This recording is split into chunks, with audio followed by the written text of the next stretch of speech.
अभी 2-4-5 दिन पहले मैं कहीं बाहर था और हमारे लाल जी घर पर विराज रहे थे।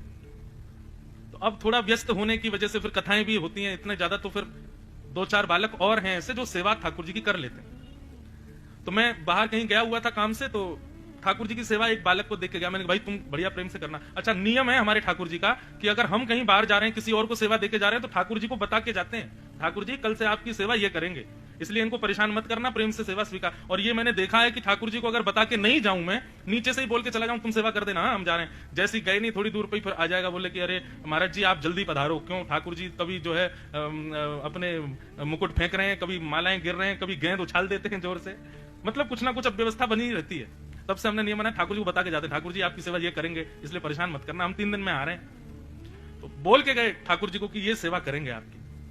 अब मैं कहीं बाहर गया हुआ था किसी कार्य से, पूरी रात नींद नहीं आई। कभी लगे गद्दे में कोई दिक्कत है, कभी लगे रजाई ठीक नहीं है। फिर मैंने कहा अब थोड़ी गर्मी आ गई, पंखा चलाओ, एसी चला दिया, फिर ठंड लगी बंद कर दिया, पानी पी लिया, अब ठीक हो जाएंगे।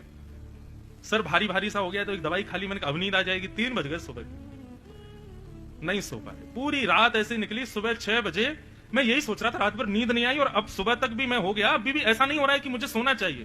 कारण क्या है? स्नान करते करते अपने आप मन में भाव आया कहीं ऐसा तो नहीं है लाल जी हमारे घर पर विराज रहे हैं, कोई त्रुटि सेवा में हुई।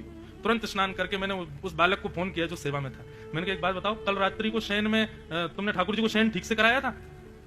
तो बोला नहीं नहीं महाराज जी, मैं तो गोवर्धन की परिक्रमा लगाने चला गया, मैं दूसरे को बोल गया था कि तू शयन करा देना। मैंने कहा हो गया कल्याण। मैंने कहा वो सोए नहीं रात भर, और वो नहीं सोए हैं उसका वो संकेत मेरे को भेज रहे थे कि मैं सोया ना हूं, तुम कुछ जन कहां छोड़ के चलो गए, जल्दी यहां बात कर, मेरी सेवा ठीक से करवा। फिर उस बालक को फोन किया जो दूसरा सेवा में, उसको इतनी सेवा आती नहीं। मैंने उसको पूछा, मैंने रात में तुमने शयन कराया? बोला हाँ। कैसे शयन कराया? उसने कहा बोले ठाकुर जी विराज रहे थे सिंहासन पे, हमने सीधे उठाए, उठा करके और जो बिस्तर पर पड़ा दिया। मैंने कहा अच्छा मुकुट उतारा था कि नहीं? बोले नहीं।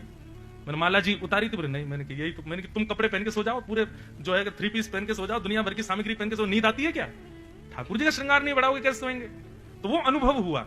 मैं किलोमीटरों दूर था लेकिन वहां भी अनुभव हो रहा था। ये बात हम क्यों बता रहे हैं? आप अपने ठाकुर जी को जब चैतन्य मानते हो तब ये आनंद सुख मिलता है, तब ये सेवा का सुख मिलता है। और इसको सुख नहीं बोलते, इसको आनंद बोलते हैं। इसलिए सच्चिदानंद चैतन्य मानो ठाकुर जी को, तभी आनंद हो। ऐसे श्री कृष्ण को हम बारंबार प्रणाम करते हैं।